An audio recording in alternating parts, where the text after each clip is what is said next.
আস্তে আস্তে করে চলে আসবো ভাইয়ার আমার বন্ধুরা।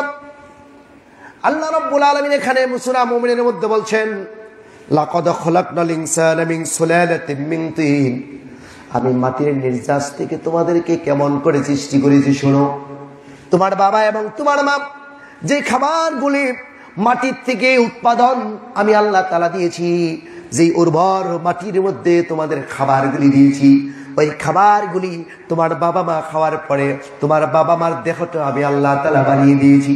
ওই দেহের ভিতরে এমন একজন এমন প্রোডাক্ট আর এমন আমি পদার্থ আমি আল্লাহ রাব্বুল আলামিন তোমার বাবা মায়ের মধ্যে দিলাম। বিবাহের পরে দুইজন আনন্দ যখন গড়ে চলে গেল, আনন্দর গড়ে যাওয়ার পরে আমি আল্লাহ রাব্বুল আলামিন তোমার বাবা তোমার মায়ের মাধ্যমে আমি তোমাকে তোমার মায়ের রেহেমের ভিতরে একেবারে জাররা পরিমাণ একটু পানির ফোঁটার মাধ্যমে আমি আল্লাহ তোমাকে তোমার মায়ের পেটের ভিতরে তিল তিল করে বড় করে আজকে তোমাকে এত বড় দল বানিয়েছি। এটা হলো মাটির নির্যাস। তার মানে মাটি আল্লাহ তাআলা যে আমাদেরকে সৃষ্টি করেছেন, আমাদেরকে সরাসরি মাটি দিয়ে সৃষ্টি করা হয় নাই, আমাদেরকে সৃষ্টি করা হয়েছে মাটির নির্যাস থেকে। কথা বলেন ঠিক কিনা? মাটিতে যে খাবার হয়েছে ওই খাবারগুলি থেকে বাবা মা খেয়েছে, ওই বাবা মা রক্ত বেঙ্গত মাংস থেকে আল্লাহ তাআলা এক জাররা পরিমাণ বাবার মাধ্যমে মায়ের রেহেমের ভিতরে দিয়েছেন কে? সবাই বলেন কে দিয়েছেন? কে? আল্লাহ। এইবার শুনুন, পৃথিবীর জমিনে পড়ে আদম ব্যতীত এমন কোন মানুষ নাই যে পুরুষ ছাড়াই সন্তান দিতে পারে। পুরুষ ছাড়া নারী ছাড়া সন্তান দিতে পারে, কিন্তু এরকম কোন ইতিহাস নাই। কিন্তু নারীরা পুরুষ ছাড়াই সন্তান দিয়েছেন, যার জ্বলন্ত প্রমাণ হলো ঈসা আলাইহিস সালাতু ওয়াস সালামের মা, তার নাম হলো মারিয়াম। সুবহানাল্লাহ। তার নাম কি? মারিয়াম। মারিয়ামের কি স্বামী ছিল? কথা বলে স্বামী ছিল? এমন জ্বলন্ত প্রমাণ দুনিয়ার জমিনে পুরো কোরআনুল কারীমে সূরা মারিয়াম আল্লাহ তাআলা নাযিল করে দিয়েছেন। সূরা আল ইমরান আর সূরা মারিয়ামের মধ্যে যেই সম্পর্ক, এই সম্পর্ক তো আমাদের জানা নাই। জানা আছে? কারো জানা আছে? মারিয়াম আর 3 নম্বর সূরা আল ইমরান, এর মধ্যে কোনো সম্পর্ক আমাদের জানা নাই। কিন্তু প্রথম সূরার নাম হলো সূরা ফাতিহা, দ্বিতীয় সূরার নাম হলো সূরা আল বাকারা, 3 নম্বর সূরার নাম হলো সূরা আল ইমরান। এই ইমরানের মেয়ের নামই হলো মারিয়াম। সুবহানাল্লাহ বলেন। এই তথ্য আমাদের জানা ছিল না। কত বলেন ঠিক কিনা? ইমরান, আল ইমরানের মেয়ের নাম কি? সবাই বলেন নাম কি? মারিয়াম। সম্মানিত আমার ভাইয়েরা, সেই মারিয়াম দুনিয়ার জমিনে পড়ে এতটাই সতীত্ব ছিলেন, আমি একটু পরে চলে আসব। আমি আপনাদেরকে বলে নিচ্ছি, কারণ আদম আলাইহিস সালাতু ওয়াস সালামের সকল সন্তান হলাম আমরা। আর ওই একজন মা যদি না থাকে তাহলে আমাদের জন্ম দুনিয়ার জমিনে পড়ে অসম্ভব। ঠিক কিনা? অসম্ভব। কারণ আল্লাহ তাআলা একটি মেয়েকে আল্লাহ সৃষ্টি করা হয়েছে সন্তানকে ধারণ ক্ষমতা করার জন্য, সন্তান প্রসব করার জন্য। আর ওই ঘর থেকে যতগুলি সন্তান জন্মগ্রহণ করবেন, যেমন মুরব্বীরা একটা কথা বলে না, যে বাপ গুনে বেটা, মা গুনে জি, খোলা গুনে পিঠা। কথা বলেন, কথা বলেন। কারণ একজন মা যদি ভালো না হয়, একজন নারী যদি ভালো না হয়, ওই নারী যদি সৎ চরিত্র না হয়, ওই নারীর পেট থেকে ভালো সন্তান আশা করা যায় না। সম্মানিত আমার ভাইয়েরা, আমাদের সকল মানুষের আদি মায়ের নাম হলো হাওয়া আলাইহিস সালাতু ওয়াস সালাম, এবং আমাদের আদি পিতা হলো আদম আলাইহিস সালাতু ওয়াস সালাম। দুইজনের মধ্য থেকে দুনিয়ার জমিনে পড়ে কোটি কোটি কোটি, প্রায় 200 কোটির উপরে মানুষ আল্লাহ তাআলা দিয়েছে। সুবহানাল্লাহ। তার মধ্যে বাংলাদেশেই দিয়েছে প্রায় 20 কোটি। কথা বলেন ঠিক কিনা? ছোট্ট একটা দেশ। তারপরেও আগের চাইতে রিজিক কম না বেশি? খাবার কম না বেশি? 7 কোটি মানুষ বাংলাদেশে ভাত পায় নাই, কচু গেচু আলু খেয়েছে, 50 সনের আহার। কথা বলেন ঠিক কিনা? কিন্তু এখন প্রায় 20 কোটি মানুষ, তারপরেও খাবারের অভাব। কত খাবার গুলি, কত টাকা পয়সা গুলি সুরের দলেরা গরিব মানুষের টাকা চুষে দিয়ে দেশে ব্যাংকে জায়গা হয় নাই, তারা বিদেশের ব্যাংকে পাচার করেছে, বিদেশে ঘর বাড়ি করেছে। কথা বলেন ঠিক কিনা? ওই টাকাগুলি যদি বাংলাদেশের মানুষের টাকা দিয়ে যদি বাংলাদেশের মাটির জন্য কাজ করতেন, তাহলে এই বাংলাদেশে টেকনাফ থেকে তেতুলিয়া 1 ইঞ্চিও রাস্তা পাকা করার বাদ থাকতো না। কিন্তু বাংলাদেশের টাকা বাংলাদেশে নেই। কথা বলেন ঠিক কিনা? গরিব অসহায় মানুষ, আমাদের সকলের টাকা, 1 পয়সা হোক, 1000 হোক, যেভাবেই হোক, মানুষের হক মেরে ওই যে মক্কার গিলাফ ধরে কানলে কোনো লাভ নেই। শুনুন, আল্লাহ রাব্বুল আলামিন পৃথিবীর জমিনের উপরে আমাদেরকে উৎকৃষ্ট জাতি ঘোষণা করেছেন। মানুষ যে উৎকৃষ্ট, এর প্রমাণ কি? আল্লাহ রাব্বুল আলামিন বললেন, وَمَا خَلَقْتُ الْجِنَّ وَالْإِنسَ إِلَّا لِيَعْبُدُونَ। আল্লাহ মানুষকে সৃষ্টি করেছেন জিন এবং ইনসানকে ইবাদতের জন্য। لَقَدْ خَلَقْنَا الْإِنسَانَ فِي أَحْسَنِ تَقْوِيمٍ। পৃথিবীতে যতগুলি মানুষ আর যতগুলি আল্লাহর সৃষ্টি আছে, সকল সৃষ্টির সেরা সৃষ্টি আল্লাহ ইহসান করে, মর্যাদা করে আল্লাহ মানুষকেই মর্যাদা দিয়েছেন। সুবহানাল্লাহ। মানুষকে মর্যাদা দিয়েছেন। আর এই মানুষের মধ্যে আল্লাহ তাআলা 2টি ভাগ করেছেন। 2টা ভাগ, একটা হলো নারী আর একটা হলো পুরুষ। সবাই বলেন, একটা হলো নারী আর একটা পুরুষ। যেমনটা বলেছিলাম, খোলা ভালো তার পিঠা ভালো, মা ভালো তার জি ভালো। নারীর মর্যাদা আর পুরুষের মর্যাদা কখনো এক হবে না। তেল আর পানি কখনো একত্রিত মিশবে না। কারণ নবীর কাছে যদি জিজ্ঞেস করা হয়, নবী গো, কোরআনুল কারীমের মধ্যে সূরা নিসার 36 নম্বর আয়াত, ওয়া'বুদুল্লাহ ওয়া লা তুশরিকু বিহি শাইআ ওয়া বিল ওয়ালিদাইনি ইহসানা, আল্লাহর ইবাদতের পরে আল্লাহর সঙ্গে শিরিক করা যাবে না নির্দেশ। আল্লাহর ইবাদতের পরে মা এবং বাবার স্থানটাই আল্লাহ রাব্বুল আলামিন দিয়েছেন। সূরা বনী ইসরাঈল আয়াত নাম্বার 23 আল্লাহ বললেন, ওয়াকাদা রাব্বুকা আল্লা তা'বুদু ইল্লা ইয়্যাহু ওয়া বিল ওয়ালিদাইনি ইহসানা। আল্লাহর ইবাদতের পরে, দাসত্বের পরে আল্লাহর পরে যার স্থান দিয়েছেন তিনি হলেন বাবা মা। সুবহানাল্লাহ। সাহাবায়ে কেরাম নবীর কাছে জিজ্ঞেস করলো, নবী গো, কোরআনের মধ্যে ঘোষণা পড়লাম বাবা এবং মা, এইবার আপনি বলুন কার খেদমত আর কার মর্যাদা বেশি? আল্লাহ নবী বললেন, তোমার মা, তোমার উম্মুকা, তোমার মা। তারপরে বললেন কার? তারপরে বললেন তুমুকা, তোমার মা। তারপরে বললেন তোমার মা। চতুর্থবারে বললেন তোমার বাবা, আবুকা, তোমার বাবা। কারণ মায়ের কথা বললেন কয়বার? সবাই বলুন কয়বার? বাবার কথা একবার। 100 ভাগের 75 ভাগই আল্লাহ তাআলা মায়ের দিকে টেনেছেন, আর 25 ভাগ বাবার দিকে টেনেছেন। কথা বলেন ঠিক কিনা? এখানে নারীর মর্যাদা আছে না নাই? সবাই বলেন আছে না নাই? এখানে নারীর মর্যাদা 3 গুণ বেশি। 4 গুণের মধ্যে 3 গুণই হলো মায়েদের মধ্যে।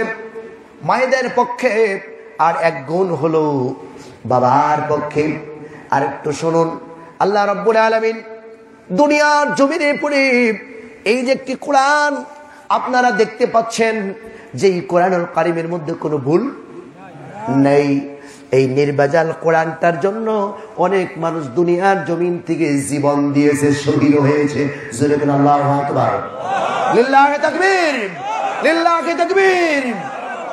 এই কোরআনের জন্য সর্বপ্রথম যেই ব্যক্তিটা শহীদ হয়েছেন, যেই ব্যক্তিটা কোরআনের জন্য জীবন দিয়েছেন, ও আমার ভাইয়েরা, কারণ দুনিয়াতে কত নারী এবং পুরুষ উপস্থিত ছিল তৎকালীন সময় জাহিলিয়াতের যুগে। সম্মানিত আমার ভাইয়েরা, এই কোরআনুল কারীম সর্বপ্রথম কোরআনের জন্য যিনি জীবন দিয়েছেন, আপনারা বলেন তিনি নারী না পুরুষ? সবাই বলেন। কনফিউশনের মধ্যে পড়ে গিয়েছি, কারণ সর্বপ্রথম কোরআনের জন্য জীবন দিয়েছেন একটা নারী। সুবহানাল্লাহ। ওই নারীর নাম আপনাদের এলাকায় আছে, ওই নারীর নাম হলো সুমাইয়া নারী। আওয়াজ করবেন আল্লাহু আকবার। সুমাইয়া নারী কোরআনের জন্য জীবন দিয়েছে, নবীর জন্য জীবন দিয়েছে, সত্যের জন্য জীবন দিয়েছে, আল্লাহর জন্য জীবন দিয়েছে, কারণ হকের জন্য জীবন দিয়েছে। সর্বপ্রথম কোরআনের জন্য জীবন দিল, তিনি হলেন একজন নারী। নারীর মর্যাদা কম না বেশি? তাহলে হিংসা অহংকার করার কোন সুযোগ আছে? এইবার শুনুন আরেকটি, দুনিয়ার জমিনে পড়ে যে পুরুষ ছাড়াই সন্তান আল্লাহ তাআলা দিয়েছিলেন, তিনার নাম মারিয়াম। নাম কি? মারিয়াম। মারিয়ামের বাবার নাম কি বলেন? মাশাআল্লাহ, মাশাআল্লাহ, ধন্যবাদ আপনাকে, আপনি মনে রেখেছেন। কারণ মারিয়ামের বাবার নাম ইমরান, আর মামার নাম ছিল হারুন। সুবহানাল্লাহ বলেন। সম্মানিত আমার ভাইয়েরা, সেই মারিয়াম, আপনারা জানেন মরিয়ম দুনিয়ার জমিনে পড়ে জন্মগ্রহণ করার পূর্বে দুনিয়ার জমিন থেকে বাবা ইমরানের মৃত্যু হয়েছে। দুনিয়ার জমিনে পড়ে মারিয়াম ভূমিষ্ঠ হওয়ার আগে মরিয়মের কি হয়েছে? বাবা মারা গিয়েছে। যেমনটাই মারা গিয়েছিল নবী মুহাম্মদুর রাসূলুল্লাহ সাল্লাল্লাহু আলাইহি ওয়াসাল্লামের বাবা। নাম কি ছিল? আব্দুল্লাহ। পৃথিবীর জমিনে পড়ে শ্রেষ্ঠ নাম আব্দুল্লাহ, আব্দুর রহমান। আব্দুল্লাহ গুলো আল্লাহর গোলাম, আল্লাহর বান্দা। আল্লাহর নবীরও মায়ের পেটে গর্ভে থাকার কারণে দুনিয়ার জমিন থেকে বাবা হারিয়েছিলেন। মারিয়ামও তার মায়ের গর্ভে থাকার কারণে তার বাবা হারিয়েছে। তখন পেটের মধ্যে থাকলে, ও মা, আমি আপনাকে বলছি, পেটের মধ্যে থাকলে অনেক মা দেখবেন একটা নিয়ত করে। কি নিয়ত করে তাকে জানেন? আল্লাহ, তুমি যদি আমাকে একটা ছেলে সন্তান দিতা অথবা আমাকে একটা কন্যা সন্তান দিতা, তাহলে আমি এটা করতাম, ওটা করতাম, আলেম বানাতাম, এটা করতাম, ওটা করতাম। এরকম নিয়ত আছে না নাই? কিন্তু সাধারণত আপনারা বলেন, আল্লাহর কাছে মানুষ কি বেশি সংখ্যক মেয়ে চায় না ছেলে চায়? এবার কথা বলেন না, কি চায়? ছেলে চায়। যখন দুনিয়ার জমিনে পড়ে বাবা অসুস্থ হয়, যে একটু শুনুন, এদিকে খেয়াল করেন, বাবা যখন অসুস্থ হয় তখন ছেলে বাজারে বসে চা খায়, আর মেয়ে কি করে জানেন? মেয়ে যখন বিয়েও দেন, ওই মেয়েটা স্বামীর বাড়ির কাজ করেও বাবার সেবা যত্নই ব্যস্ত থাকে। কথা বলেন ঠিক কিনা? বাবার মাথার কাছে বসে তখন মেয়ে কাঁদে আর বলে, বাবা তোমার কেমন লাগে? মাথাটি একটু হাতিয়ে দেয়, হাত হাতিয়ে দেয়, পা হাতিয়ে দেয়, আর বাবাকে বলে, বাবা তোমার কি খেতে মন চায়? কথা বলেন ঠিক কিনা? বাবা চোখের পানি ছেড়ে দিয়ে তখন মেয়েকে ডাক দিয়ে বলে, মেয়েরে, আমার ছেলেও সন্তান আছে, আমার মেয়েও সন্তান আছে, কিন্তু আরে আমার ছেলে একটা বারের জন্য আমার কাছে আসলো না, একটা বারের জন্য আমাকে খোঁজখবরটাও নিল না, আমার কি খেতে মন চাই যে ছেলের জন্য জীবন দিয়ে দিলাম। আহারে তুই মেয়ে, তুই আমার কথাটা বলতে পারিস না রে আমার মেয়ে। কারণ এরকম ছেলে থাকার চাইতে আরো যদি কয়েকটা মেয়ে হয়তো আমি শান্তি পেতাম। এরকম আছে না নাই? বাংলাদেশের একটি বক্তা তারেক রহমান, না বাংলাদেশের বক্তা তারেক মনোয়ার, নাম কি? তারেক মনোয়ার। তারেক মনোয়ার একটি বক্তার আলোচনা আমি শুনলাম, বগুড়াতে একটা প্রোগ্রামে গেল, যেই বাড়িতে বসতে দিয়েছেন ওই বাড়িটা একেবারে টিপটপ, বাড়ি গুছালো, তার বিছানা গুছালো, তার কাপড় চোপড় সব গুছালো।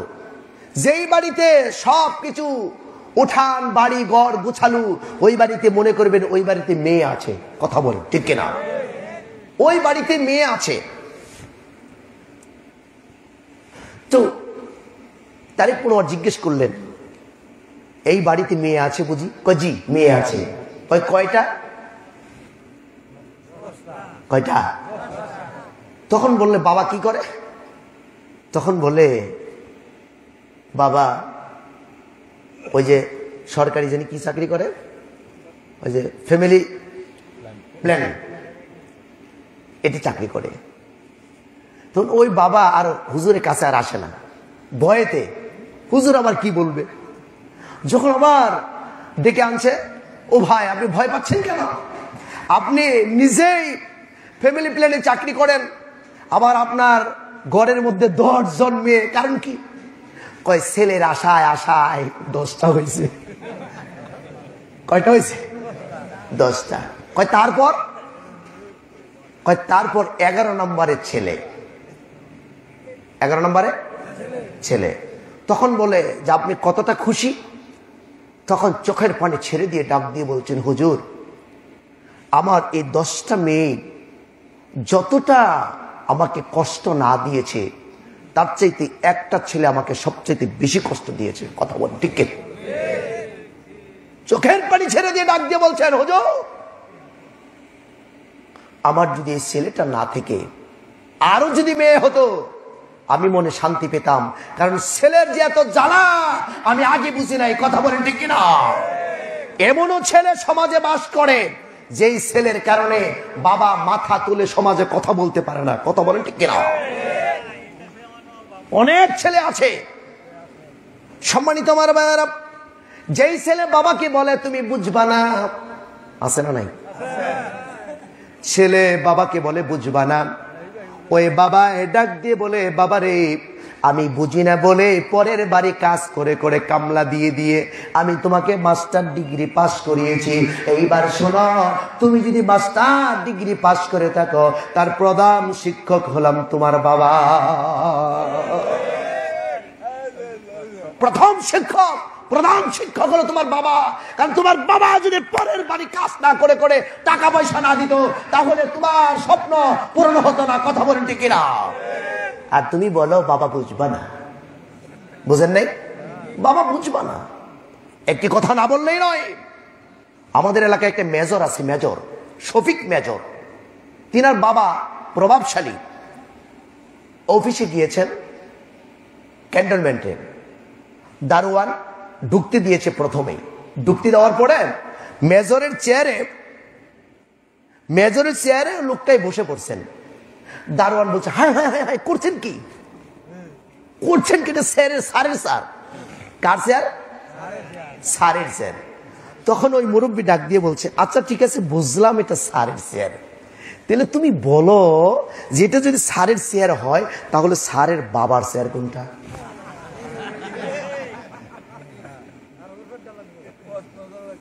তখন তো থরথর করে কাঁপে, হাই রে হাই এটা স্যারের বাপ। কথা বলেন ঠিক কিনা? কারণ ছেলে যতই মর্যাদা হোক না কেন বাবার সমান হতে পারবে না। কথা বলেন ঠিক কিনা?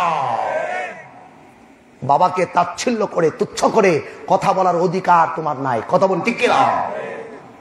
বাবার বিচার করতে পারবে দুনিয়াতে কোনো নবী রাসূল নাই। মায়ের বিচার করতে পারবে নবী রাসূল নাই। মা বাবার বিচার যদি করতে হয় আল্লাহ করবে, পৃথিবীর কোন আমলা কামলাকে আল্লাহ অনুমতি দেয় নাই। কথা বলেন ঠিক কিনা?